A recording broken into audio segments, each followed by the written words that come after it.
138 हट गया है और अब किसी के ऊपर भी कोई भी किसी तरह का चेक बाउंस का केस नहीं होगा। सबसे पहले तो 138 के बारे में समझेंगे। 138 यानी जिसको सामान्य बोलचाल की भाषा में चेक बाउंस कहते हैं। 1881 से 1988 तक ये जो था चेक बाउंस का केस जो था वो सिविल का केस करते थे बैंक या एनबीएफसी कंपनी। हमारे देश में दो तरह के केस होते हैं, सिविल क्रिमिनल, दीवानी फौजदारी। सिविल का दीवानी का मुकदमा दर्ज कर सकते थे, लेकिन 1988 में सरकार ने क्या किया, इसको क्राइम की श्रेणी में भी रख दिया 1988 में। तब तक 1988 तक ये सिविल में ही मैटर करता रहा, उसके बाद ये क्रिमिनल भी होगा, लेकिन इसको सिर्फ क्रिमिनल केस नहीं बनाया गया।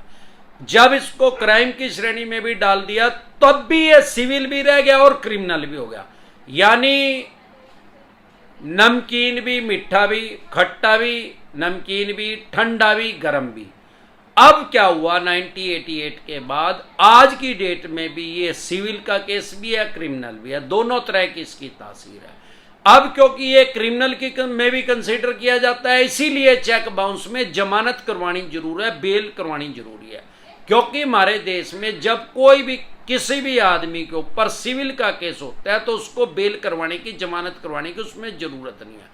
जब कोई क्रिमिनल केस रजिस्टर्ड होता है किसी भी आदमी के ऊपर तो उसको बेल करवानी पड़ती है, जमानत करवानी पड़ती है। हमारे देश में सबसे छोटी धारा जो है वो 751 है। 751 में भी आदमी को अपनी बेल करवानी पड़ती है, जमानत करवानी पड़ती है, क्योंकि वो भी क्रिमिनल की ही धारा है।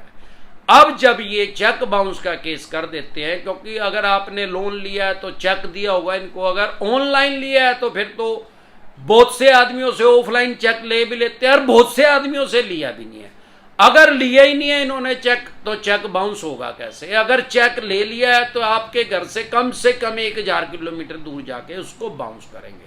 चेक बाउंस की धारा क्या कहती है? वो ये कहती है कि जहां भी चेक बाउंस होएगा और जो जिस बैंक में ही चेक बाउंस होएगा, एनबीएफसी कंपनियां तो बैंकिंग कर ही नहीं रही हैं, वो जिस भी जज के अधिकार क्षेत्र में वो बैंक होगा उसी कोर्ट के अंदर वो केस रजिस्टर्ड होगा।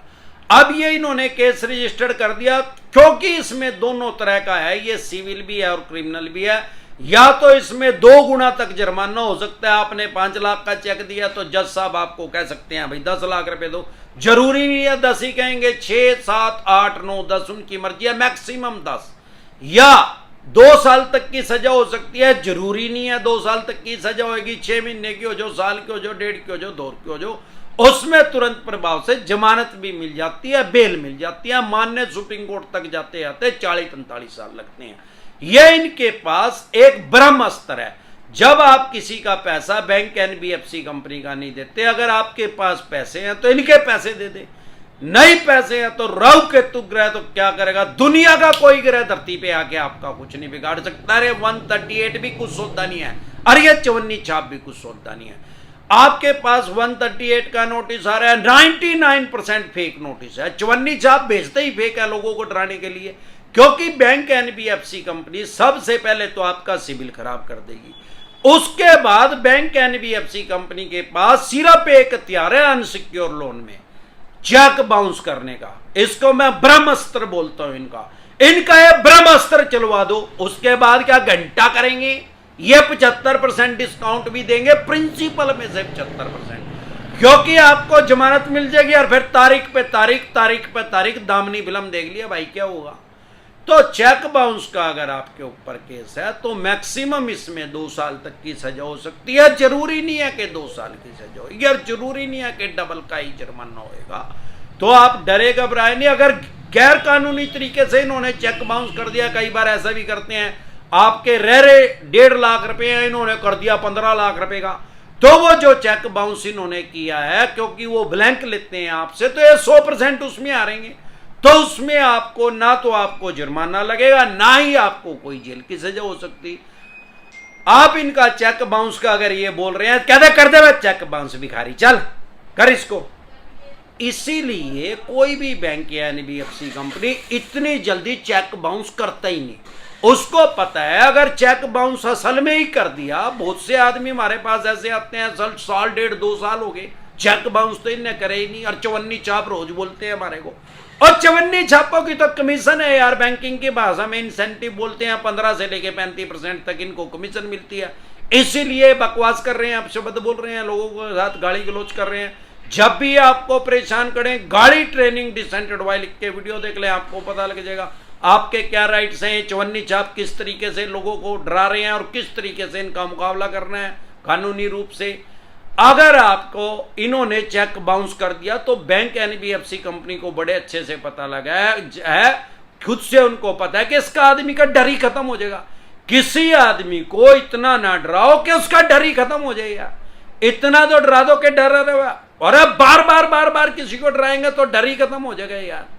तो इनको पता है अगर चेक बाउंस कर दिया है, जाके अपनी जमानत करवा लेगा, बेल करवा लेगा, उसके बाद घंटा देगा, भाई ले लिए चेक, इस पे काट के ले लिए, ऑनलाइन ट्रांजैक्शन करवा लिया इस पे, तो डरे घबराए नहीं। जब आपको अपने राइट्स पता लग जाएगा, अधिकार पता लग जाएगा, तो डर खत्म हो जाएगा। चेक बाउंस में मैं बता ही चुका हूं। अब कुछ झोला छाप यूट्यूबर हैं जो कहते हैं कि चेक बाउंस का केस ही होना बंद हो गया। भाई नीम हकीम खतराए जान, इनको बेरी की दुकान का तो पता नहीं कहाँ है, तो इनको चेक बाउंस का घंटे का पता है यार। इनको ऐसी गफलत की स्थिति में ना रहे। अगर आपने चेक दिया है बैंक एनबीएफसी कंपनी को तो ये उसको बाउंस करवा सकते हैं।